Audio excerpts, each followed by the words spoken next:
오늘 함께 보실 하나님 말씀은 민수기 14장 20절부터 24절까지의 말씀입니다.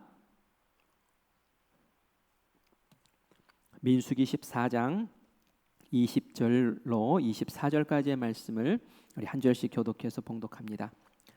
여호와께서 이르시되 내가 네 말대로 사하노라.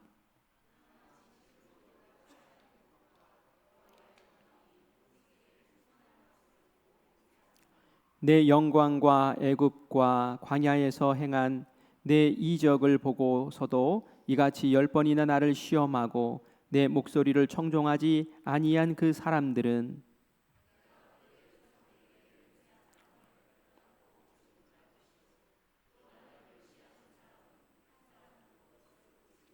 함께 했습니다.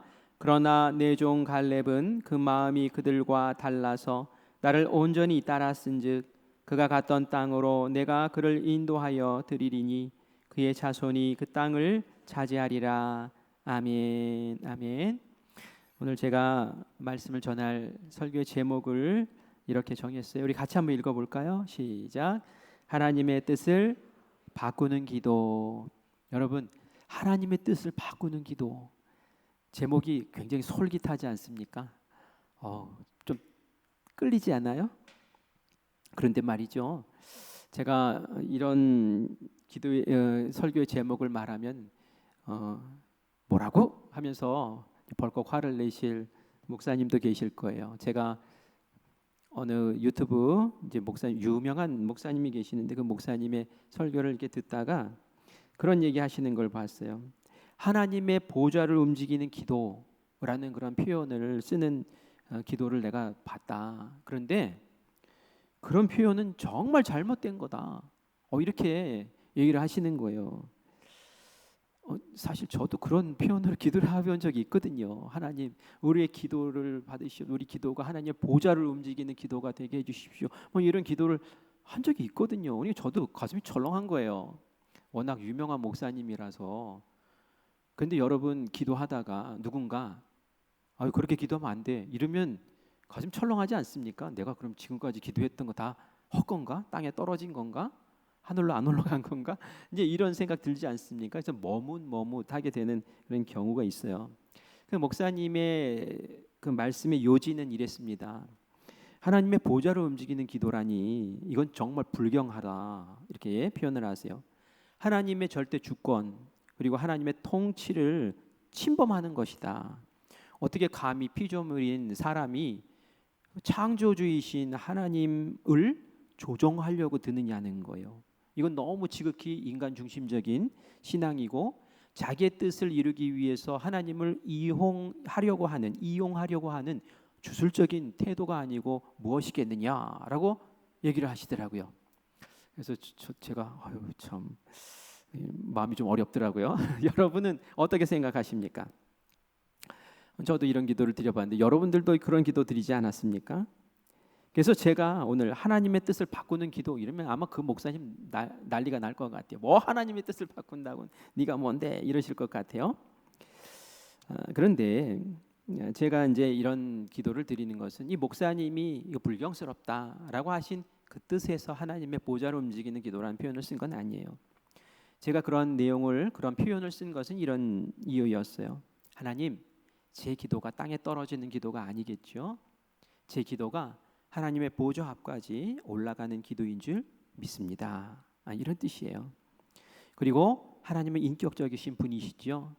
하나님의 뜻과 계획과 하나님의 섭리가 이미 다 있는 줄 알지만 우리 연약한 인간의 간절한 기도도 하나님께 올려졌을 때 하나님께서 그것을 경청하시고 그리고 하나님의 뜻 가운데 반영해 주실 줄 믿습니다. 이런 거죠. 제가 하나님의 뜻을 막 좌지우지 흔들려고 하는 게 아니라, 하나님, 제 마음은 이렇고 제 속사정은 이러니 하나님, 저의 마음과 이 속사정과 형편을 하나님 좀 살펴주세요 하는 그러한 긍휼을 구하는 기도지요. 그리고 이런 마음도 있어요. 하나님이 용납하시는 선에서 하나님의 원래 계획이 이랬더라도 하나님, 제 소망이 이렇다면 하나님 꼭 들어주실 수는 없을까요? 하는 그런 간구란 말이죠. 하나님 선하게 이끌어 주실 줄 믿습니다 하는 의미에서 그렇게 한 겁니다. 그런데 제가 이렇게 기도를 드린 것을 저 스스로 이건 잘못됐다라고 생각하지는 않아요. 왜냐하면은 오늘 우리 본문이 보여주는 모세의 믿음 그리고 모세의 기도의 비밀이 바로 그거였거든요. 하나님이 이렇게 할 거야 라고 했을 때 모세가 하나님 그렇게 하시면 안 돼요. 그리고 결국은 하나님이 알았어 이러면서 뜻을 바꾸셨거든요. 그래서 하나님의 뜻을 바꾸는 기도라는 표현이 이게 불경스러운 표현이 아니라 모세가 했던 기도 그리고 응답 속에서 우리가 볼 수 있는 하나의 기도의 비밀이다라는 것을 오늘 같이 이 말씀을 통해서 나누기를 원합니다. 이 본문의 배경은 우리가 너무너무 잘 아는 내용이라서 아주 짧게 얘기하죠.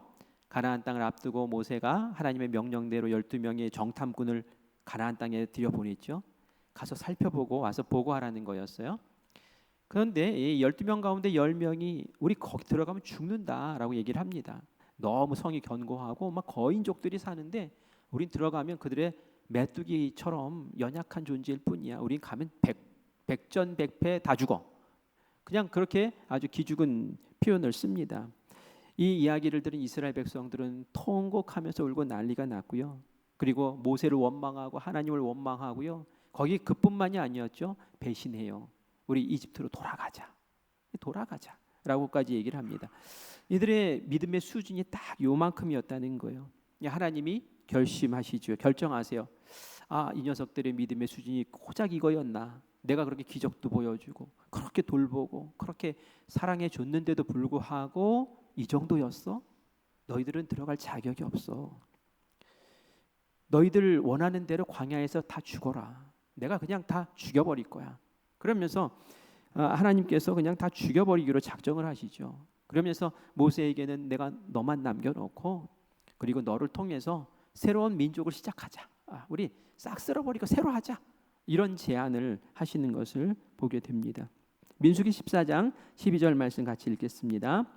내가 전염병으로 그들을 쳐서 멸하고 네게 그들보다 크고 강한 나라를 이루게 하리라. 아멘. 다 전염병으로 죽여버리고 너를 통해서 다시 크고 강한 나라를 만들자. 그렇게 말씀을 하시죠. 이때 모세가 어떻게 반응합니까? 하나님 제발 주님의 뜻대로 이루어지이다 이렇게 얘기를 했을까요? 저 같으면 막 속이 상해가지고 하나님 맞아요. 저도 질려버렸습니다. 하나님 뜻을 이루소서 속히 이루소서 막 이렇게 했을지도 몰라요. 그런데 모세는 그렇게 안 했죠. 이 백성을 죽이시면 안 됩니다. 제발 살려주세요. 하나님의 뜻을 돌이켜주세요. 하나님의 뜻을 바꿔주세요 하면서 하나님의 뜻을 바꾸는 기도를 드렸다라는 얘기예요. 모세가 어떻게 기도합니까? 우리 민수기 14장 14절 뒷부분 중간부터 읽어보겠습니다. 시작. 주 여호와께서 이 백성 중에 계심을 그들도 들었으니 곧 주 여호와께서 대면하여 보이시며 주의 구름이 그들 위에 섰으며 주께서 낮에는 구름 기둥 가운데에서 밤에는 불 기둥 가운데에서 그들 앞에 행하시는 것이니라. 아멘. 하나님 지금 사실은 굉장히 촌각이 급한 그죠? 막 죽이니 살리니 막 이러고 있는 하나님께서 뭐 다 때려 잡겠다고 막 이러시는 순간이에요. 그러면 그냥 다짜고짜 사실은 하나님 붙잡고 매달려서 기도해야죠. 하나님 살려주세요, 잘라주세요, 잘못했어요 이렇게 해야 되는데 그렇게 바로 말하질 않아요. 하나님이 이 백성들에게 어떻게 하셨습니까? 하나님의 구름 속에 나타나셨고 하나님이 구름 기둥, 불 기둥을 보내주셨고 하나님이 기적을 베풀어 주시는 이 백성들을 얼마나 사랑하셨습니까? 하면서 과거에 하나님이 이스라엘 백성들에게 하셨던 선한 일들, 그들을 사랑하셨던 일들을 이렇게 소환해내는 거예요. 기억을 새롭게 다시 한번 막 북돋아 올리는 거예요. 왜 이럴까요? 하나님께서 이 백성들을 얼마나 사랑하셨는지 그 사랑을 지금 하나님의 그 분노, 진노보다 그 사랑을 더 이렇게 크게 일으켜 세우기 위한 모세의 방법이었던 거예요. 지혜로운 방법이었던 거죠. 그뿐만이 아니었어요. 민수기 14장 18절 말씀도 같이 읽겠습니다. 여호와는 노하기를 더디하시고 인자가 많아 죄악과 허물을 사하시다. 형벌받을 자는 결단코 사하지 아니하시고 아버지의 죄악을 자식에게 갚아 3, 4대까지 이르게 하리라 하셨나이다. 아멘. 하나님은 어떤 분이세요? 하나님은 노하기를 더디하시는 분이라고 하셨잖아요. 하나님은 인자가 많으시다고 하셨잖아요. 하나님은 죄악과 허물을 사하신다고 하셨잖아요. 하면서 하나님의 성품도 막 끄집어 올리기 시작하는 거예요. 그냥 다짜고짜 하나님 잘못했어요, 용서해 주세요가 아니었어요. 그죠? 보니까 하나님과 그 이스라엘 백성들 간에 쌓아왔던 그 사랑의 귀한 추억들 끌어올리고, 그리고 하나님의 선한 성품들, 그 성품들을 또 끌어올리면서 하나님의 그 지금 막 분노하셨던 그 마음을 이렇게 잠재워 드리려고 애쓰는 그 모습을 봅니다. 그러면서 덧붙여서 얘기해요. 하나님의 영광과 이름을 위해서라도 하나님의 지금 진노하시면은 안 됩니다. 멈추셔야 합니다.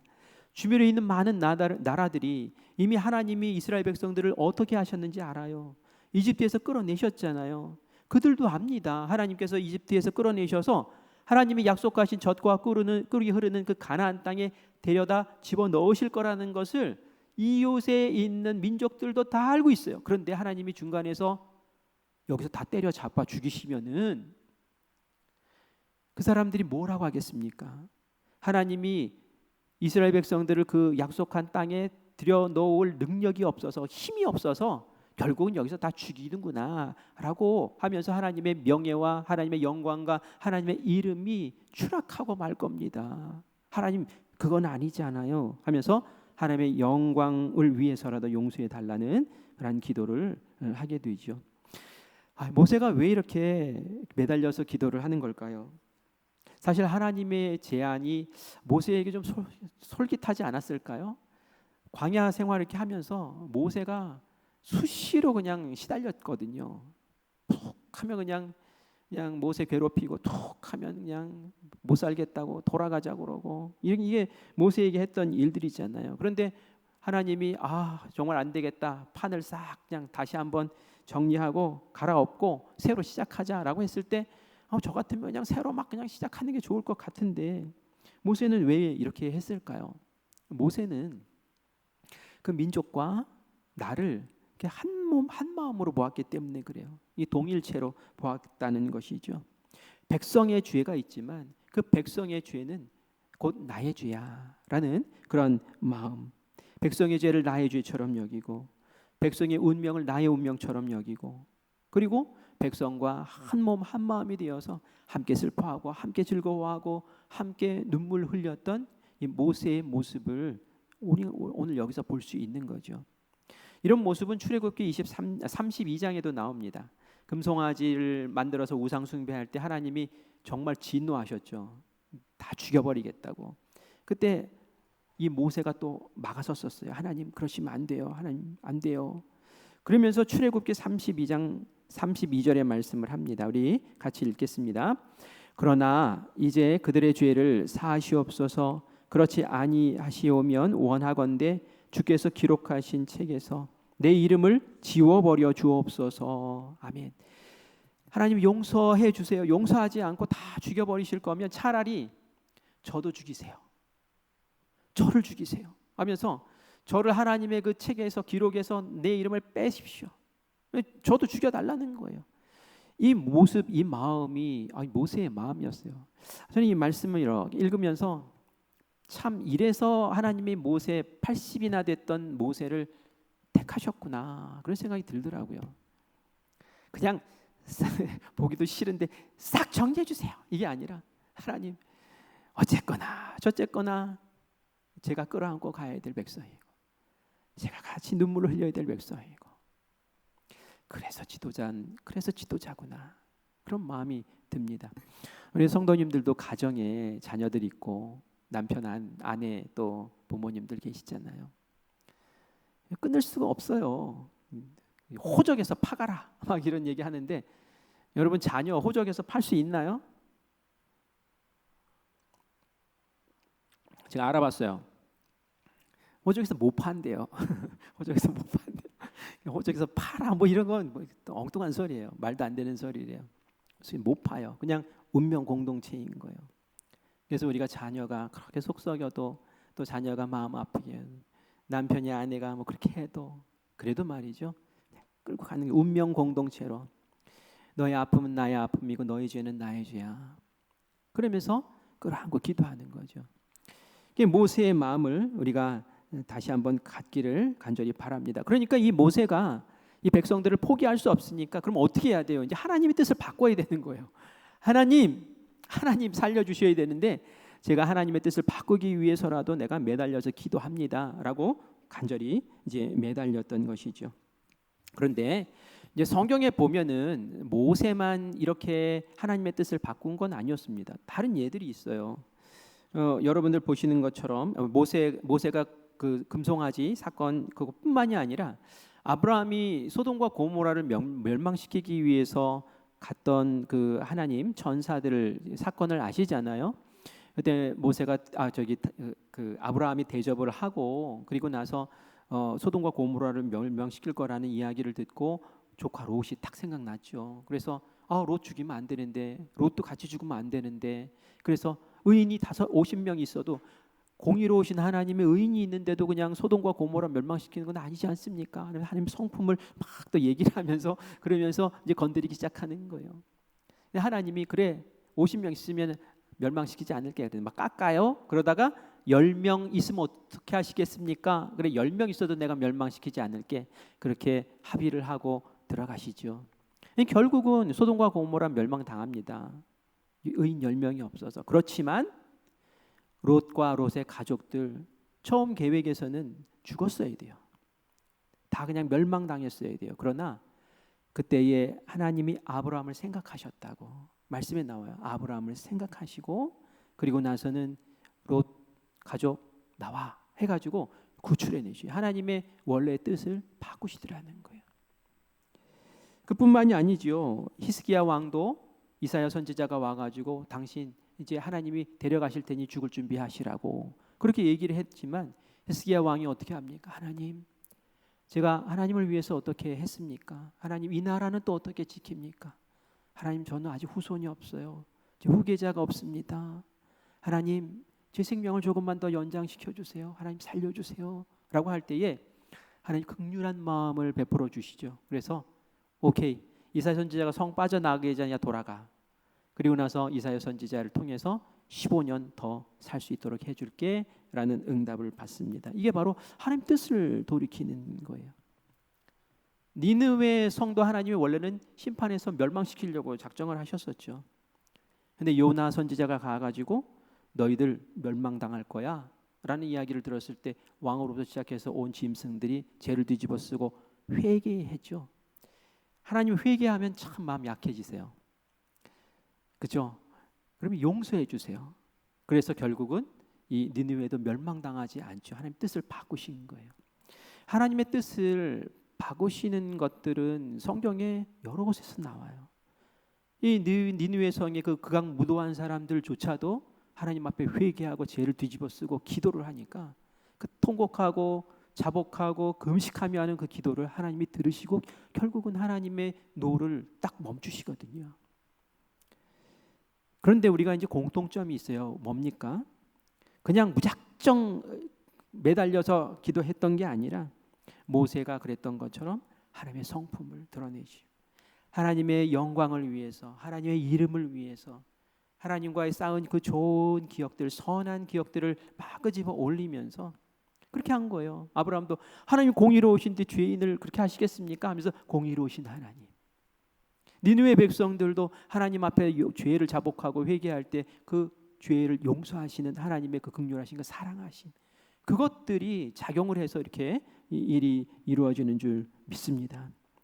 하나님의 원래 계획은 죄에 대한 심판이었어요. 이스라엘 백성들, 야 이제는 안 되겠다. 그러나 하나님은 의로운 분이시기도 하지만 하나님은 사랑이 더 크신 분이셨기 때문에 그렇게 하나님은 모세의 기도를 들으시고 하나님의 인자하신 성품, 참으시는 성품, 하나님의 그 사랑의 성품으로 다시 모세의 기도를 통해 이스라엘 백성들을 그 자리에서 다 죽이지 아니하시고 살 수 있는 기회를 주신 줄 믿습니다. 그런데 우리가 오해하시면 안 돼요. 뭘 오해하면 안 되느냐면 아까 그 목사님이 우려하셨던 거 있잖아요. 와, 떼쓰면 되는가 보다. 그냥 막무가내로 그냥 밀어붙이면 하나님도 어쩔 수 없이 들어주시나? 그건 아니에요. 왜냐하면은 아무런 기도가 다 하나님의 뜻을 바꾸는 것은 아니에요. 예를 들어서 이런 기도를 했다고 칩시다. 하나님, 예수님을 안 믿었는데 천국 보내주세요. 예수님 안 믿는데 천국 보내주세요. 이런 기도를 하나님이 들으실까요? 하나님의 뜻을 바꾸실까요? 그래, 너 예수 안 믿었지만 천국 가라, 이러실까요? 아니에요. 그러면 하나님의 예수님을 보내주 십자가 지시게 하신 그 이유와 의미가 무효가 되는 거예요. 그렇지 않습니까? 예수님의 십자가로, 예수님의 구원의 능력으로 우리를 구원하시기 위해서 하나님의 큰 계획 가운데, 구원의 섭리 가운데 변치 않는 진리로 그렇게 만들어 놓으신 건데, 하나님 그거 바꾸어 주세요, 하나님 그 뜻을 바꾸어 주세요, 이거는 아니죠. 안 되는 거예요. 하나님 지옥을 없애주세요, 이것도 안 되는 거예요. 이 기도는 하나님이 이제 심판하실 거 아니에요. 최후의 심판을 하시고 천국 보낼 사람, 지옥 보낼 사람 딱 구분하시고 하나님의 그 구원의 스케줄과 계획 속에 다 들어있는 건데 지옥을 없애달라뇨? 이건 말이 안 돼요. 어떻게 해야 됩니까? 지옥 갈 사람 천국 갈 수 있게 해주세요. 이런 기도는 되는 거죠. 그러나 지옥을 없애주세요? 이건 말도 안 되는 거예요. 그래서 우리가 하나님 앞에 뜻을 바꾸는 기도를 드릴 때에도 하나님, 말도 안 되는 하나님의 섭리에 어긋나는 그런 얼토당토한 그런 것들을 주장할 것이 아니라, 살펴보니 이건 하나님의 뜻과 합당한 것입니다. 살펴보니 이거는 하나님이 날 사랑하심과 맞는 것입니다. 살펴보니 이건 하나님의 성품과 맞는 것입니다. 그러면 내가 말이죠, 담대하게 그렇게 기도할 필요가 있는 거예요. 그렇게 기도해 보시라는 거예요. 내 기도가 잘못됐나? 머뭇하면서 자신 없는 기도, 또 어물쩡하는 기도 말고 정말 100%의 믿음을 담아서 쏟아붓는 그런 기도 말이죠. 기도할 때 우리가 실수하는 게 하나 있어요. 뭐냐면은 하나님께서 왜 나에게 이런 어려움을 주시고 이런 고통을 주시고 이렇게 나를 힘들게 하시지? 하면서 기도하면서 하나님과 싸우는 기도를 하는 분들이 계시더라고요. 하나님의 좋은 성품과 하나님의 좋은 기억들을 떠올리면서 하나님은 이런 분이셔, 그러니 나를 도와주실 거야, 하나님은 나의 음성을 들어주실 거야, 하나님은 나의 뜻을 하나님의 뜻 가운데 반영해 주실 거야, 이런 마음으로 기도하는 게 아니라 하나님 왜 나한테 이런 어려움을 주셨어요? 하나님 나 사랑하시는 건 맞아요? 하나님 나 죽이실 거예요? 하나님 속상해요 하면서 하나님에게 막 투정하고 원망하는 그런 하나님과 싸우는 기도를 하는 사람이 있는데, 그러면은 기도가 계속 제자리에 맴도는 기도밖에 안 돼요. 다윗과 골리앗 이야기를 한번 볼까요? 다윗과 골리앗이 싸움을 하는데, 다윗이 골리앗을 만났을 때 만약에 하나님과 싸우는 기도하는 데 익숙한 사람이라면 그렇게 했을 거예요. 하나님, 우리 이스라엘 백성들 사랑하시는 건 맞습니까? 어쩌라고 이 골리앗을 보냈습니까? 하나님, 우리 백성들이 이렇게 욕 먹고 있는 거 좋으세요? 하나님, 이럴 수가 있습니까? 이게 하나님과 싸우는 기도에 이게 바로. 그런데 아마 이런 기도를 사울 왕이 했을 것 같아요. 그 당시에 사울 왕이 계속 욕 먹고 나가서 싸우지는 못하고 그냥 기가 팍 죽어가지고 있으면서, 하나님, 내가 그냥 온 백성들 앞에서 그 용기 없는 왕이라고 그냥 욕 먹고 핀잔 듣고 그냥, 하나님 나에게 왜 이런 고난을 주십니까? 하나님 이럴 수가 있습니까? 이랬을 거란 말이죠. 그런데 다윗은 달랐어요. 다윗은 어떻게 했습니까? 자기가 누구와 싸워야 될지를 분명히 알았어요. 하나님을 모욕하고 하나님의 이름을 더럽히고 하나님을 무시하는 그 골리앗, 네가 나의 대적이야 라는 것이죠. 그래서 골리앗에게 외칩니다. 사무엘상 17장 45절 말씀 같이 읽습니다.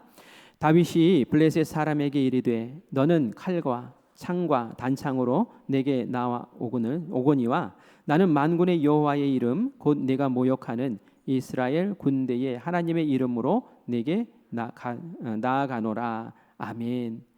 나는 만군의 여호와의 이름으로, 하나님의 이름 붙잡고 하나님께서 골리앗과 싸울 수밖에 없는 이런 상황을 허락하셨으나 나의 대적 골리앗과 나는 하나님의 사랑과 하나님의 그 이름과 하나님의 능력과 하나님의 영광을 위해서 난 너와 맞서 싸우러 나간다. 나에게 하나님의 능력이 함께 하시니까. 전쟁은 하나님께 속한 거야 하면서 나가 싸워 이기게 된 것이죠. 그래서 우리의 기도 가운데 하나님 왜 이러세요? 원망하는 것보다, 하나님과 싸우는 기도보다 하나님의 능력과 힘을 덧입어서 정말 싸워야 될 그 문제와 대적해 나가 싸우는, 그래서 승리하는 우리가 되기를 간절히 원합니다. 여러분들은 그렇게 기도하시겠죠? 아멘? 그래요. 내 기도를 잘 점검해 보세요. 맴돌지 않게, 하나님 왜 나에게, 이런 기도에서 빨리 벗어나셔야 돼요. 왜? 이게 아니라 이제 어떻게 할까요? 하는 기도로 나아가야 된다는 말이에요. 다시 모세의 기도로 돌아올게요. 하나님께서 이 모세의 기도를 들으셨어요. 그리고 20절과 같이 말씀하십니다. 우리 20절 같이 읽겠습니다. 아멘. 내가 네 말대로 사하노라. 네 말대로 내가 들어줄게 라고 말씀하시는 거예요. 모든 사람을 판단하시는, 심판하시는 하나님이시지만 용서하시는 분이잖아요. 그렇지만 하나님께서 그냥 무조건 모세의 기도를 다 들어주시는 건 아니었어요. 죄를 주동한 사람들, 회개하지 않고 계속 머물러서 하나님을 대적한 사람들, 그 사람들은 죽여버립니다. 그 자리에서 죽여버리고요. 그리고 여호수아와 갈렙, 그리고 하나님을 신실하게 따랐던 사람들, 백성들이 선동당할 때에 20대 이하의 젊은이들은 선동당하지 않고 있었던 사람들, 그 사람들은 용서를 베풀고 결국은 내가 주기로 약속한 땅으로 드리겠다라고 그렇게 말씀하십니다. 우리 24절 말씀도 같이 읽습니다. 그러나 내 종 갈렙은 그 마음이 그들과 달라서 나를 온전히 따랐은즉 그가 갔던 땅으로 내가 그를 인도하여 드리리니 그의 자손이 그 땅을 차지하리라. 아멘, 아멘. 결국 하나님께서 모세의 기도를 들어주신 거예요. 그리고 그 후손들에게 하나님께서 또 새로운 약속을 주시죠. 제가 얼마 전에 기도하다가 멈칫하고 이제 좀 깨달았던 게 있었어요. 뭐였냐면은 제 기도 가운데 저도 모르게 이렇게 얘기를 하더라고요. 그리 아니하실지라도. 근데 그리 아니하실지라도 이 표현이 참 맞는 거 아닙니까? 예수님도 그렇게 하셨잖아요. 고난의 잔을 나에게서 좀 지나가게 해주세요. 하나님 꼭 좀 그렇게 해주세요. 막 피땀을 흘리면서 그렇게 기도하시다가 그리 아니하실지라도, 뭐 그대로는 하지 않았지만, 그죠? 내 뜻대로 마옵시고 아버지의 뜻대로, 이게 그리 아니하실지라도 아닙니까? 그렇게 해가지고 기도를 마무리를 이제 지으셨잖아요. 저도 그 기도가 맞는 기도다라고 생각을 하고 저도 모르게 그렇게 기도를 하더라고요. 그런데 제 안에 그런 생각이 들었어요. 뭐냐면은 내가 온전한 믿음으로 나의 마음을, 나의 소원을 하나님께 온전히 집중해서 드리지 못하고 있구나, 이런 생각이 들더란 말이에요. 안 들어주셔도 괜찮아요. 이런 마음이 있는 상태에서 기도를 한다고 생각해 보세요. 그게 온전히 내 마음을 집중해서 드리는 기도일까라는 거예요. 그리 아니하실지라도 라는 기도는 사실 수준이 높은 기도입니다. 그렇잖아요. 수준 높은 기도예요. 그러나 우리가 기도를 시작해서 하나님께 나의 소원을 아뢰고 또 나의 간절한 소망을 아뢰을 때에는 꼭 그렇게 해 주셔야 합니다라는 간절함과 100%의 믿음과 순전함으로 기도해야 될 줄 믿습니다. 나중에 기도의 결과가 내가 소망했던 것과 달리 나왔어요. 그럴 때 그때 그리 아니하실지라도 하나님 다른 뜻을 또 제가 찾겠습니다.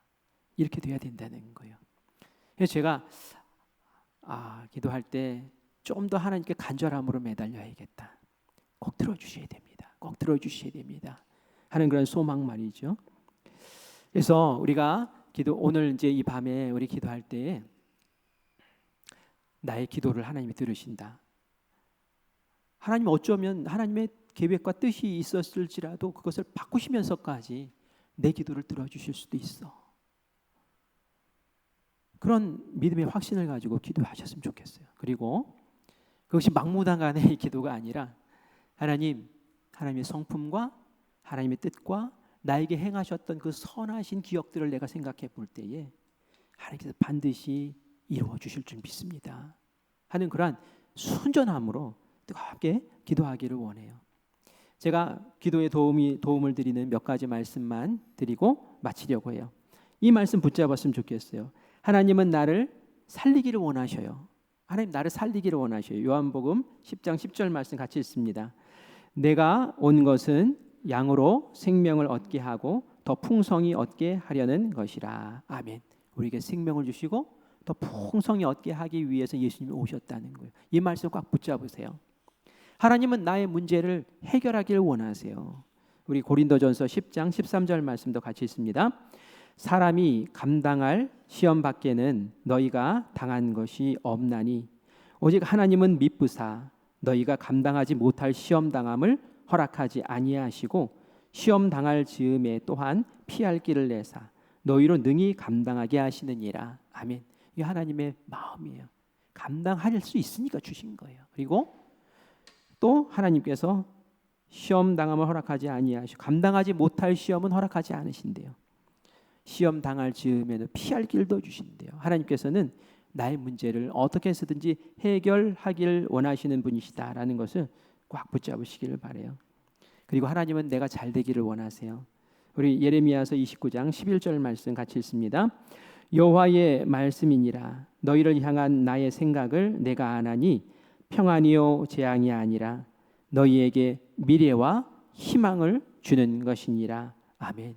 하나님은 그래요. 우리에게 미래를 주고 희망을 주고 평안을 주시기를 원하신다. 이 말씀 붙잡고 오늘 이 밤에 뜨겁게 기도합시다. 하나님은 우리의 기도를 사용하셔서 하나님의 뜻을 이루어 나가실 텐데 하나님의 그 뜻 가운데 우리의 뜻도 함께 포함되어서 하나님이 나의 기도를 들으시고 하나님의 뜻을 펼치셨습니다 라고 고백할 수 있는 우리 신앙인의 삶들이 되기를 간절히 축원합니다. 아멘.